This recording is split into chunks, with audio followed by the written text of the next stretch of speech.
Hello friends, कैसे हैं आप सभी लोग। उम्मीद है आप सभी लोग बहुत ही अच्छे होंगे। आप सभी का स्वागत है आपके अपने यूट्यूब चैनल सीडीपी कॉइन हंसवेम पर। तो दोस्तों, आज हम करने जा रहे हैं अपनी ईवीएस की प्रैक्टिस क्लास, जो कि आपकी प्रीवियस ईयर यानी कि 31 जनवरी में पूछे गए ईवीएस के 30 क्वेश्चनों के ऊपर आधारित रहेगी। इससे हम अपना अनुमान लगा पाएंगे। पहली बार सीटेट की तैयारी कर रहे हैं उनको ये पता लग पाएगा कि कहाँ कहाँ से क्वेश्चन उठाए जा रहे हैं। इस क्लास से उन साथियों को काफ़ी फ़ायदा होगा जो लोग इस बार पहली बार मतलब सीटेट की तैयारी करने जा रहे हैं अपना बीएड या फिर डीएलएड पास करने के बाद में। उनको इस क्लास से ये पता लग पाएगा कि कहाँ कहाँ से क्वेश्चन पूछे जाते हैं सीटेट के एग्ज़ाम में। तो देर ना करते हुए शुरू करते हैं हम अपनी आज की क्लास। तो पहला क्वेश्चन है, निम्नलिखित प्रश्नों के उत्तर देने के लिए सही विकल्प आपको चुनना है। तो क्वेश्चन क्या है, अपनी कक्षा में 50 से अधिक छात्रों के साथ वाणी उन्हें एक ऐसी गतिविधि में जोड़ना चाहती है जिसमें सीखने को बढ़ाने के लिए अधिकतम संख्या में इंद्रियां शामिल हों। निम्न में से कौन सा क्रियाकलाप उपरोक्त कार्य के लिए ठीक होगा। पहला ऑप्शन है नज़दीक के स्थान के लिए क्षेत्र भ्रमण का आयोजन करना। दूसरा ऑप्शन है कौशलों के प्रदर्शन के लिए समुदाय के संदर्भ व्यक्तियों को आमंत्रित करना। जबकि तीसरा ऑप्शन दिया गया है समूह चर्चा को प्रोत्साहित करना। और जो चौथा ऑप्शन है वह है उचित ए या फिर बी साधन के लिए स्मार्ट कक्षा कक्ष का उपयोग करना। तो आपको बताना है इन चारों में से जो सही ऑप्शन रहेगा वो कौन सा रहेगा। अगर देखा जाए जो इसका सबसे सही और सटीक आंसर है वो नंबर 1 रहेगा, क्योंकि नज़दीक के स्थान के लिए क्षेत्र भ्रमण पर ले जा आयोजन करना सबसे अच्छा ऑप्शन रहेगा, ऑप्शन नंबर 1। देखते हैं अगला क्वेश्चन। जो दूसरा क्वेश्चन पूछा गया था वो पूछा गया था, इकरा अपने शिक्षार्थियों को ईवीएस में समाचार पत्रों और पत्रिकाओं को पढ़ने के लिए क्यों प्रोत्साहित करती है। पहला ऑप्शन है ये शिक्षार्थियों को प्रतिस्पर्धी बनाते हैं। दूसरा ऑप्शन है ये मनोरंजक संसाधन उपलब्ध हैं। जबकि तीसरा ऑप्शन है ये शिक्षार्थियों को उनके अपने संसार से जोड़ने में सहायता करते हैं। और जो चौथा ऑप्शन है ये शिक्षार्थियों को स्वतंत्र बनाने में सहायता करते हैं। तो आपके हिसाब से इनमें जो सही आंसर होगा वो कौन सा हो जाएगा। सभी लोग आंसर करेंगे। सीटेट ने अभी तक जो है नोटिफिकेशन नहीं कोई जारी करी है कि 2022 का एग्ज़ाम कब होगा, लेकिन जब भी होगा आपको तैयारी पहले से शुरू कर देनी चाहिए। अब आपको नियमित रूप से यहाँ पर क्लासें मिलेंगी। ईवीएस की हो गई, हिंदी की हो गई, और मैथ्स पेडागोजी हो गई, साइंस हो गई। तो ये सारी क्लासें आपको यहाँ पर नियमित रूप से मिलने वाली। जो लोग नए जुड़ रहे हैं चैनल पर, चैनल को सब्सक्राइब करिएगा। और जो हमारे पुराने लोग हैं वो सभी लोग एक बार चैनल को जरूर शेयर करिएगा अपने नए मित्रों के पास में। इस क्वेश्चन का सही आंसर हो जाएगा ऑप्शन नंबर 3। ये शिक्षार्थियों को उनके अपने संसार में या संसार से जुड़ने में सहायता करते हैं। कौन? समाचार पत्र। देखते हैं अगला क्वेश्चन। क्वेश्चन है पर्यावरण अध्ययन में प्रश्न करने को एक युक्त के रूप में उपयोग किया जाता है। पहला ऑप्शन है कक्षा कक्ष में जिज्ञासा को बढ़ाने के लिए। दूसरा ऑप्शन है अनुशासन को बनाए रखने के लिए। तीसरा ऑप्शन है ध्यान खींचने के लिए। जबकि चौथा ऑप्शन है नियमों के पालन को बढ़ावा देने के लिए। तो सभी लोग आंसर करेंगे एक बार इसका। जिनको आता है वो लोग कर दीजिए, और जिनको नहीं आता वो लोग ऑप्शन नंबर ए जो इसका है बिल्कुल सही होगा। क्या हो जाएगा? पर्यावरण अध्ययन में प्रश्न करने को एक युक्त के रूप में कक्षा कक्ष में जिज्ञासा को बढ़ाने के लिए किया जाता है। तो ऑप्शन नंबर ए बिल्कुल सही हो जाएगा इसका। अगला क्वेश्चन है, आपका घर एक्स पर स्थित है तथा आपका विद्यालय वाई पर स्थित है। यद्यपि आपका विद्यालय ठीक सामने है, परंतु बीच में व्यस्त राजमार्ग होने के कारण आप सीधे नहीं जा सकते हैं। अतः पहले आप ठीक दक्षिण में 125 मीटर दूर जाते हैं, फिर ठीक पूर्व में 100 मीटर लंबा सुरंग पथ पार करते हैं, और अंत में आप ठीक उत्तर में 125 मीटर दूरी पर वाई पर अपने विद्यालय पहुंचते हैं। वाई पर विद्यालय के सापेक्ष एक्स पर आपका घर कहाँ स्थित होगा। अगर आपको ये करना आता है तो आप निकाल सकते हैं, नहीं तो हम निकाल लें। आप देखिए किस प्रकार से इसको करना था। ये मान लीजिए आपका घर है एक्स पर, इसी के सापेक्ष आपका विद्यालय है वाई। इसमें कहा जा रहा है, देखते हैं।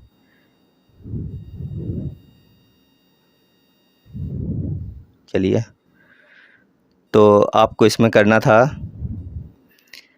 आपका घर जो है वो एक्स पर है और आपका विद्यालय है वाई पर। तो लेकिन ये बीच में एक राजमार्ग निकला है जो काफ़ी व्यस्त रहता है। इसको पार करने के लिए आपको सबसे पहले दक्षिण में, आपको पता होना चाहिए कि जो भारत का मैप होता है या फिर जो कोई भी नक्शा होता है वो सब ऊपर की साइड में उत्तर होता है, नीचे की साइड में दक्षिण होता है, और पूरब इस साइड में रहता है, जबकि पश्चिम यहाँ पे होता है। इसमें बोला गया है कि राजमार्ग ये जो निकला है, ये जो रोड निकली है काफ़ी व्यस्त है एक्स के। आपका विद्यालय जो आपके घर के जस्ट सामने है, लेकिन उसके बीच में एक राजमार्ग है जो काफ़ी व्यस्त रहता है। इसीलिए आपको सबसे पहले दक्षिण की तरफ आना होता है। दक्षिण यानी नीचे की तरफ आओगे आप। कितना आया? आपको आना है 125 मीटर नीचे की तरफ। उसके बाद में आपने यहाँ पर एक सुरंग पथ दिया हुआ है जो कि नीचे नीचे निकलेगा, रोड ऊपर से निकली है। ये दिया है 100 मीटर का। कितना है? इस 100 मीटर का आपने सुरंग पथ पार किया।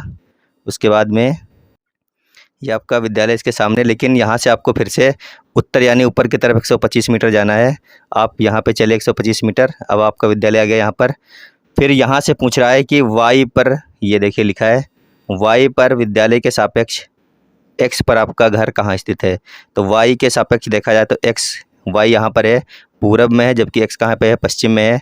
तो पश्चिम की तरफ कितना हो गया? 100 मीटर हो गया, क्योंकि ये जो दूरी थी ये हमने सिर्फ 100 मीटर ही चली थी, जो सुरंग के नीचे से हम निकल के आए थे अपने। तो ये हो गया ऑप्शन नंबर 4, 100 मीटर ठीक पश्चिम। क्या हो गया? 100 मीटर जो है आपको ठीक पश्चिम की तरफ आपका जो घर है विद्यालय से पड़ेगा। देखते हैं अगला क्वेश्चन। नीचे दिए गए कौन से एक राज्य में तोरंग का अर्थ जंगल? झारखंड है, असम है, उड़ीसा है, मिजोरम है। तो इनमें से आप बताइए कौन सा ऑप्शन सही हो जाएगा। तो तोरंग का अर्थ जो है वो झारखंड में क्या होता है? जंगल। ऑप्शन नंबर ए बिल्कुल सही है। अगला क्वेश्चन है, कोई लड़का नागरकोल से मड़गांव जाने के लिए 4 जून 2020 को किसी रेलगाड़ी में सवार हुआ। यह रेलगाड़ी 4:30 नागरकोल से चली और 6 जून को जो है वो 4:30 बजे मड़गांव पहुंची। यदि समय अंतराल में रेलगाड़ी ने 1145 किलोमीटर दूरी तय की तो रेलगाड़ी की औसत चाल लगभग क्या थी? जब आप इसका आंसर करेंगे, काट पीट के निकालेंगे, तो इसका वही आएगा 36.5 किलोमीटर प्रति घंटा। यानी ऑप्शन नंबर 2 इसका बिल्कुल सही रहेगा आपका। जिन लोगों ने किया था उनका ये ऑप्शन बिल्कुल सही गया था। आप लोग देख लीजिए कहाँ कहाँ से और किस प्रकार से क्वेश्चन आए थे 31 जनवरी की शिफ्ट में। अगर आप नए जुड़ रहे हैं सीटेट की तैयारी करने के लिए तो आपके लिए क्लास काफ़ी इंपॉर्टेंट रह सकती है। आप यहाँ से अपना अंदाज़ा लगा सकते हैं कि कहाँ कहाँ से क्वेश्चन पूछे जाते हैं और किस टाइप के क्वेश्चंस आते हैं। दिया गया कौन सा कथन मधुमक्खियों और छत्तों के विषय में सही नहीं है? पहला ऑप्शन है छत्तों में केवल कुछ नर मक्खियाँ होती हैं। दूसरा ऑप्शन दिया गया है प्रत्येक छत्ते में एक रानी मक्खी होती है जो अंडे देती है। तीसरा ऑप्शन है नर मक्खियाँ छत्तों के लिए अत्यंत महत्वपूर्ण होती हैं। चौथा ऑप्शन है छत्ते में बहुत सारी काम करने वाली मक्खियाँ होती हैं। तो आपको बताना है इन चारों में से ऐसा कौन सा विकल्प है जो सही नहीं है। गलत विकल्प आपको छांटना है। तो इस क्वेश्चन का जो सही आंसर हो जाएगा वो हो जाएगा ऑप्शन नंबर 1। क्या होगा? छत्तों में कुछ नर मक्खियाँ नहीं होती बल्कि बहुत सारी नर मक्खियाँ होती छत्तों में।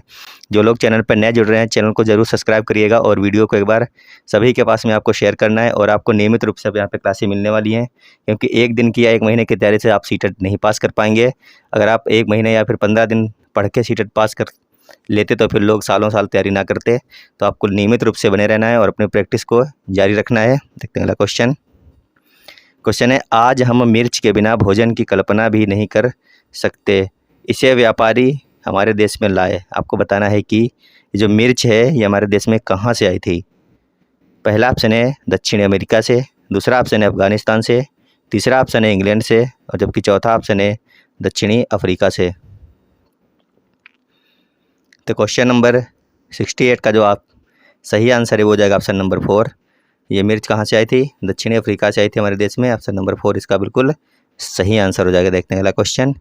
क्वेश्चन है पौधों के लिए किए जाने वाले नीचे दिए गए कार्यों पर विचार कीजिए।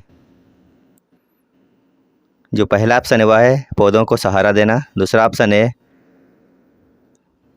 रामस प्रदान करना, तीसरा ऑप्शन है भोजन संचित या भंडारण करना, चौथा ऑप्शन है पानी और खनिजों को अवशोषित करना। तो आपको बताना है इनमें से जड़ों के कार्य आपको बताना है क्या होने वाले हैं। पहला है ACD, दूसरा है AB, तीसरा है CD और चौथा है BCD। तो इस क्वेश्चन का सही आंसर हो जाएगा ऑप्शन नंबर 1। क्या हो जाएगा? ACD। पौधों को सहारा देना, भोजन संचित और भंडारण करना और चौथा है पानी और खनिजों को अवशोषित करना। ये सब जड़ों के कार्य होते हैं। तो ऑप्शन नंबर 1 बिल्कुल सही होगा, ACD। अगला क्वेश्चन है निम्नलिखित में से कौन सा एक भारत का संघ शासित प्रदेश नहीं है। आपको बताना है चंडीगढ़, लद्दाख, जम्मू कश्मीर और मणिपुर में ऐसा कौन सा है जो संघ शासित प्रदेश नहीं है। आपको पता होना चाहिए कि भारत में 28 राज्य हैं और 8 केंद्र शासित प्रदेश हैं। तो आपको बताना है इन चारों में से ऐसा कौन सा प्रदेश है जो शासित या फिर संघ शासित नहीं है, तो इस क्वेश्चन का ऑप्शन नंबर 4 बिल्कुल सही होगा। मणिपुर जो है ये संघ शासित प्रदेश में नहीं आता है। देखते हैं अगला क्वेश्चन। क्वेश्चन है, निम्नलिखित में से कौन से कच्चे तेल के उत्पादक हैं? पहला ऑप्शन है बिहार और बॉम्बे हाई, दूसरा ऑप्शन है बॉम्बे हाई तथा पश्चिम बंगाल, तीसरा ऑप्शन है असम और उड़ीसा, जबकि चौथा ऑप्शन है गुजरात और तमिलनाडु। तो आपको बताना है कि कच्चे तेल के उत्पादक हैं इनमें से कौन से राज्य ऐसे हैं जो कच्चे तेल के उत्पादक है? तो इसका जो सही आंसर हो जाएगा ऑप्शन नंबर 4, गुजरात और तमिलनाडु बिल्कुल सही आंसर है इसका, ऑप्शन नंबर 4। देखते हैं अगला क्वेश्चन। हमारे देश का संविधान निम्नलिखित में से किसके नेतृत्व में बनाया गया? पहला ऑप्शन है सर्वपल्ली डॉक्टर राधाकृष्णन, जबकि दूसरा ऑप्शन है मोहनदास करमचंद गांधी, तीसरा ऑप्शन है सरदार वल्लभ भाई पटेल और चौथा ऑप्शन है डॉक्टर भीमराव बाबा साहेब अम्बेडकर। तो हमारे देश का जो संविधान है वो किसके नेतृत्व में बनाया गया था? तो इसका जो सही आंसर हो जाएगा वो जाएगा ऑप्शन नंबर 4, क्या हो जाएगा? डॉक्टर भीमराव बाबा साहेब अम्बेडकर। अगला क्वेश्चन है, पोचमपल्ली भारत के दक्षिणी राज्य का एक है जो सुंदरता से डिजाइन की गई चमकदार रंगों की पोचमपल्ली साड़ियों और विशेष प्रकार की बुनाई, जिसे भी पोचमपल्ली ही कहते हैं, के लिए प्रसिद्ध है। यह कस्बा अब किस राज्य का भाग है?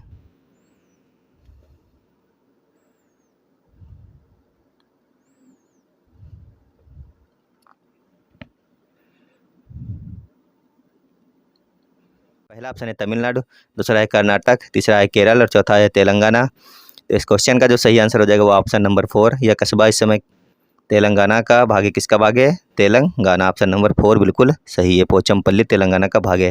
क्वेश्चन नंबर अगला है, निम्नलिखित में से खाद्य पदार्थों के उस समूह को चुनिए जिसके प्रत्येक सदस्य में लौह तत्व प्रचुर मात्रा में होता है। तो सभी लोग एक बार इसका आंसर कीजिए। निम्नलिखित में से खाद्य पदार्थों के उस समूह को आपको चुनना है जिसके प्रत्येक सदस्य में से ज़्यादा पाया जाता हो। पहला ऑप्शन है बंद गोभी, आंवला और पालक, दूसरा ऑप्शन है गुड़, आंवला और टमाटर, तीसरा ऑप्शन है आंवला, पालक और गुड़, चौथा ऑप्शन है आंवला, बंद गोभी और टमाटर। तो इसका जो सही आंसर है वो ऑप्शन नंबर 3 माना गया है। आंवला, गुड़ और पालक जो है इस सदस्य, ये जो तीनों चीज़ें हैं इनके अंदर प्रचुर मात्रा में क्या है? लौह तत्व पाया जाता है। तो ऑप्शन नंबर 3 बिल्कुल सही है, आंवला, गुड़ और पालक। देखते हैं अगला क्वेश्चन। निम्नलिखित में से पक्षियों का वह समूह चुनिए जिसका प्रत्येक सदस्य हमारी तुलना में 4 गुनी अधिक दूरी की वस्तुओं को स्पष्ट देख सकने योग्य हैं। तो पहला ऑप्शन है बाज, चील, गिद्ध, दूसरा ऑप्शन है फाख्ता, कौवा, मोर, जबकि तीसरा ऑप्शन है बाज, कबूतर और तोता, चौथा ऑप्शन है कौवा, चील और बुलबुल। तो इसका जो सही आंसर हो जाएगा वो हो जाएगा ऑप्शन नंबर 1, क्या हो जाएगा? बाल, चील और गिद्ध जो हैं ये हमसे 4 गुना अधिक दूरी की वस्तुओं को स्पष्ट रूप से देख सकते हैं। कौन कौन? बाज, चील और गिद्ध। अगला क्वेश्चन है, नीचे दिए गए किस एक राज्य के ग्रामीण लोग अपने ढालू छत वाले लकड़ी के मकान मजबूत बांस के खंभों पर धरती से 3 से 3.5 मीटर की ऊंचाई पर बनाते हैं? पहला ऑप्शन है उड़ीसा, दूसरा राजस्थान, तीसरा लद्दाख और चौथा है असम। तो सभी लोग आंसर करेंगे। ऐसा कौन सा गांव है, किस राज्य का ये गांव है जहां के लोग अपनी ढालू छतों को मजबूत लकड़ी या फिर बांस के मजबूत खंभों पर धरती से 3 से 3.5 मीटर की ऊंचाई पर बनाते हैं? तो इसका जो सही आंसर है वह हो जाएगा ऑप्शन नंबर 4, क्या हो जाएगा? असम। अगला क्वेश्चन देखते हैं। क्वेश्चन है, भारत के मानचित्र में दिल्ली की स्थिति के सापेक्ष गांधीनगर गुजरात की राजधानी और पटना बिहार की राजधानी की दिशाएं क्रमशः क्या हो जाएंगी? आपको मानचित्र काफ़ी अच्छी तरीके से पढ़ना पड़ेगा। 2 से 3 क्वेश्चन, 2 या फिर 3 क्वेश्चन भी अब की बार एग्जाम में पूछे गए थे। ये जो अब की बार में आपका एग्जाम 21 और 22 में हुआ था, ये दिसंबर में। तो मानचित्र को आप अगर हमारे साथ जुड़े रहेंगे तो आपको हर एक क्लास में 2 से 3 क्वेश्चन देखने को मिल जाएंगे और आपको सहायता भी करेंगे ये आपके एग्जाम में। तो इसका जो सही आंसर हो जाएगा वो हो जाएगा ऑप्शन नंबर 1, क्या होगा? दक्षिण पश्चिम और उत्तर पूर्व। ऑप्शन नंबर 1 बिल्कुल सही है इसका। देखते हैं अगला क्वेश्चन। क्वेश्चन है, निम्नलिखित में से किसने मटर के पौधों के साथ प्रयोग किए और यह पाया कि मटर के पौधों में कुछ ऐसे लक्षण होते हैं जो जोड़ियों में पाए जाते हैं, जैसे चिकने या खुरदरे, लंबे या बौने, पीले या हरे आदि? तो ऑप्शन नंबर 1 था इसमें चार्ल्स डार्विन, ऑप्शन नंबर 2 था इसमें डॉक्टर MS स्वामीनाथन मेंडल और ऑप्शन नंबर 4 था जॉर्ज मेस्ट्रल। तो ये हम लोगों को सभी को ये चीज़ पता है कि मटर के पौधे के ऊपर जो प्रयोग किए गए थे वो ग्रेगराग जॉन मेंडल के द्वारा किए गए थे। तो इसका जो ऑप्शन नंबर 3 है बिल्कुल सही हो जाएगा, ग्रेगराग जॉन मेंडल। देखते हैं अगला क्वेश्चन। क्वेश्चन है, निम्नलिखित में से कौन सा NCF 2005 के अनुसार EVS पाठ्यक्रम में सुझाए गए 6 विषयों में से एक है। लोगों को बताना है कि ये जो विकल्प दिए गए इनमें से कौन सा NCF 2005 के अनुसार EVS पाठ्यक्रम में सुझाए गए 6 विषयों में से एक है। पहला ऑप्शन है चीज़ें कैसे काम करती हैं, दूसरा ऑप्शन है पदार्थ, तीसरा ऑप्शन है प्राकृतिक संसाधन, जबकि चौथा ऑप्शन है चीज़ें जो हम बनाते हैं और करते हैं। तो इस क्वेश्चन का जो सही आंसर है वो जाएगा ऑप्शन नंबर 4, चीज़ें जो हम बनाते हैं और करते हैं। ये इसका बिल्कुल सही आंसर हो जाएगा ऑप्शन नंबर 4। अगला क्वेश्चन है, उपाख्यान अभिलेखों में क्या नहीं दर्ज करना चाहिए। पहला है ऑप्शन मुख्य रूप से समस्याग्रस्त स्थितियों की पहचान करना, दूसरा ऑप्शन है निर्णय वाले कथनों को लिखना, तीसरा ऑप्शन मजबूतियों और कमजोरियों की पहचान करना, जबकि चौथा ऑप्शन है बच्चे की रुचि संबंधों आदि की पहचान करना। तो आप लोगों को आंसर करना था कि उपाख्यान अभिलेखों में क्या नहीं दर्ज करना चाहिए। तो इस क्वेश्चन का सही आंसर हो जाएगा ऑप्शन नंबर 4। क्या हो जाएगा, ABC ऑप्शन नंबर 4 बिल्कुल सही है। यानी मुख्य रूप से समस्याग्रस्त स्थितियों की पहचान करना, निर्णय वाले कथन को लिखना और मजबूतियों और कमजोरियों की पहचान करना, ये सब हमें नहीं दर्ज करना चाहिए। यानी इन तीनों को काट दो, ऑप्शन नंबर D है यही बचेगा इसका। लेकिन इसका जो सही है इसमें नहीं पूछा गया था, तो A, B और C हो गया। देखने अगला क्वेश्चन है, आप एक एकीकृत EVS कक्षा के लिए कैसे योजना बनाएंगे। आपको क्या करना है, एकीकृत EVS कक्षा के लिए आप किस प्रकार से योजना बनाएंगे, आपको ये बताना है। तो पहला ऑप्शन है पर्यावरण विज्ञान के लिए अलग अध्यापक का प्रबंध करेंगे, दूसरा ऑप्शन है एक पाठ में 2 या अधिक विषय क्षेत्रों को मिलाएंगे, तीसरा ऑप्शन है अलग योजनाओं में सभी विषयों को अलग करेंगे, जबकि चौथा ऑप्शन है विज्ञान और सामाजिक विज्ञान के लिए अलग अध्यापकों का प्रबंध करेंगे। तो आंसर करने की सभी लोग कोशिश करेंगे। एक बार इसका सही आंसर क्या हो जाएगा। क्वेश्चन का जो सही आंसर है वो जाएगा ऑप्शन नंबर 2, एक पाठ में 2 या अधिक विषय या क्षेत्रों को मिलाएंगे। तो ऑप्शन नंबर 2 इसका बिल्कुल सही आंसर हो जाएगा। क्वेश्चन है, निम्नलिखित में से क्या रचनात्मक आकलन के संबंध में सही नहीं है। आपको बताना है रचनात्मक आकलन के संबंध में सही नहीं है, आपको बताना है। तो पहला ऑप्शन है बच्चे के सीखने की कोई भी जानकारी रचनात्मक आकलन में मदद कर सकती है, जबकि दूसरा ऑप्शन है रिपोर्ट कार्ड के प्रत्येक तिमाही में इसकी सूचना दी जानी है, जबकि तीसरा ऑप्शन है अधिगम को सुदृढ़ करने के लिए या अध्यापक को समय पर कार्यवाही करने में मदद करता है, जबकि चौथा ऑप्शन है इसको छात्रों की प्रगति की निगरानी करनी। तो इस क्वेश्चन का जो सही आंसर हो जाएगा रचनात्मक आकलन के संबंध में जो सही नहीं है वो हो जाएगा ऑप्शन नंबर 1, बच्चे के सीखने की कोई भी जानकारी रचनात्मक आकलन में मदद कर सकती है। तो ऑप्शन नंबर 1 इसका सही आंसर हो जाएगा।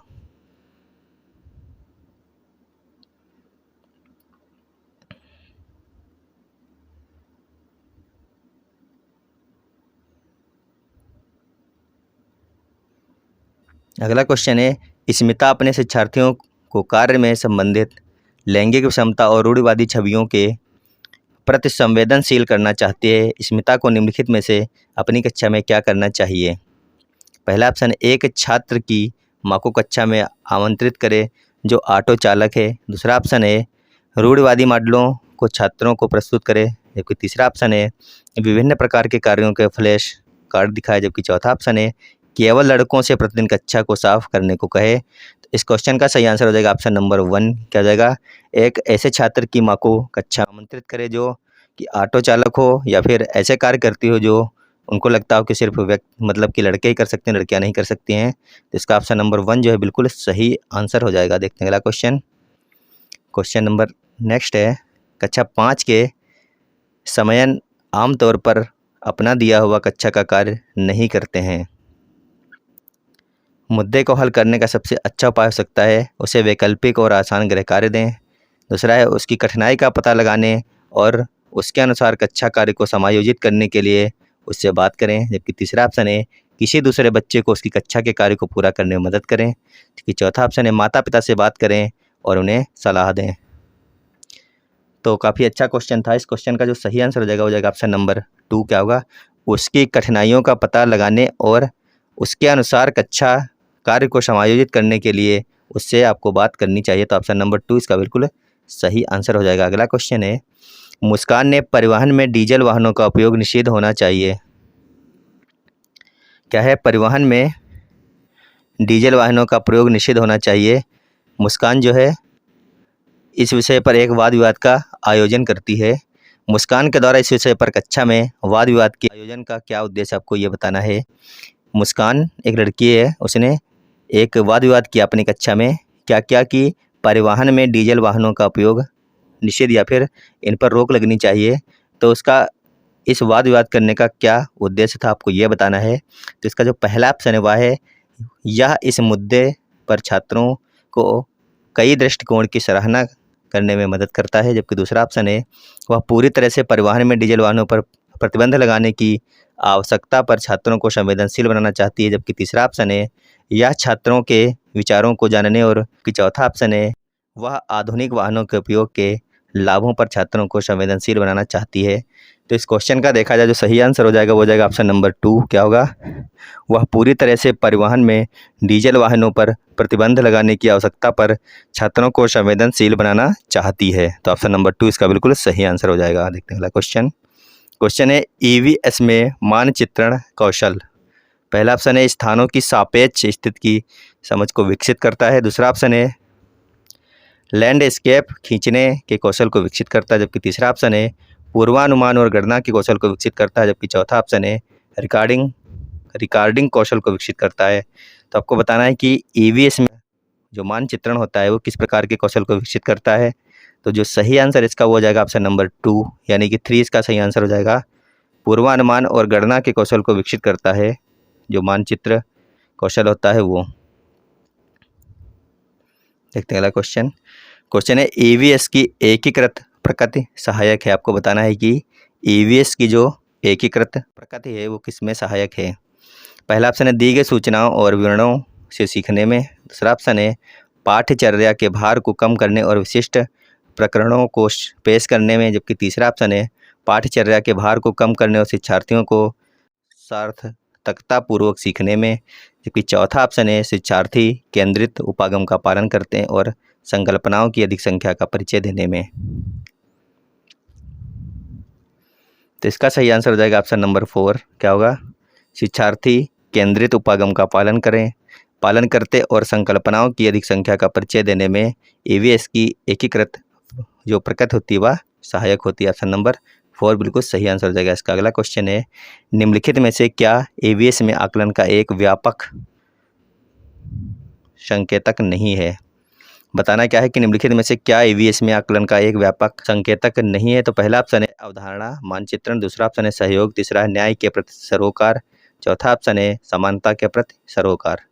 तो इन चारों में जो सही आंसर है वो जाएगा ऑप्शन नंबर 1 अवधारणा मानचित्रण बिल्कुल सही आंसर है इसका ऑप्शन नंबर 1। अगला जो क्वेश्चन है वो है क्वेश्चन नंबर क्या है अगला? कुछ हजार साल पहले भारत में तालाबों के निर्माण अल बिरूनी अवलोकन के आधार पर कक्षा 5 के ईवीएस के पाठ्यपुस्तक में एक अनुच्छेद है। इस अनुच्छेद को शामिल करने का क्या उद्देश्य होगा? जो ऑप्शन नंबर 1 है इतिहास के स्रोतों की पहचान करने में शिक्षार्थियों की मदद करता है। दूसरा ऑप्शन है यह शिक्षार्थियों को उनके अवलोकनों की रिकॉर्डिंग में सुधार करने में मदद करता है। जबकि तीसरा ऑप्शन है यह शिक्षार्थियों को कुछ 1000 साल पहले भारत में मौजूद तकनीक की सराहना करने में मदद करता है। जबकि चौथा ऑप्शन है यह शिक्षार्थियों को इतिहास के साक्ष्य की भूमिका की सराहना करने में मदद करता है। तो ये बहुत ही अच्छा क्वेश्चन था। इसका जो सही आंसर था वो था ऑप्शन नंबर 2 यानी ABC इसके सही आंसर थे। ऑप्शन नंबर 2 बिल्कुल सही था इसका। आज की हमारी क्लास यहाँ पर समाप्त होती है। आज की क्लास में हमने 30 क्वेश्चंस किए। अगर आपको क्लास अच्छी लगी हो तो वीडियो को जरूर लाइक करिएगा और अपने सभी साथियों के पास में ज़रूर इसको शेयर करिएगा। और नियमित रूप से आप हमारे साथ बने रहेंगे तो आपको ईवीएस में जब आपका एग्ज़ाम होगा तो एक भी क्वेश्चन करने में कोई दिक्कत नहीं होगी, क्योंकि हम लोग क्वेश्चनों को इतनी ज़्यादा बार कर लेंगे जब तक चाहे कहीं से भी क्वेश्चन आए, चाहे वो मैप से आए, चाहे वो किसी राष्ट्रीय पार्क से आए। क्योंकि अब की बार का जो एग्ज़ाम हुआ था आपका उसमें जीके मतलब कि स्टैटिक जीके के कई सारे क्वेश्चन 4 से 5 क्वेश्चन देखने को मिल रहे थे हर एक शिफ्ट में। तो अब की बार हम लोगों को स्टैटिक जीके भी अपनी तैयार करनी है, ईवीएस में ही जो तैयार करेंगे हम। तो नियमित रूप से क्लास में आप लोग बने रहिएगा। आपको एक से दो क्लासें आपको रोज़ मिलने वाली हैं। जितने भी साथी नए हैं अगर क्लास अच्छी लगी हो तो ज़रूर चैनल को सब्सक्राइब करिएगा और वीडियो को लाइक करिएगा। फिलहाल अभी के लिए वीडियो देखने के लिए धन्यवाद। Bye bye.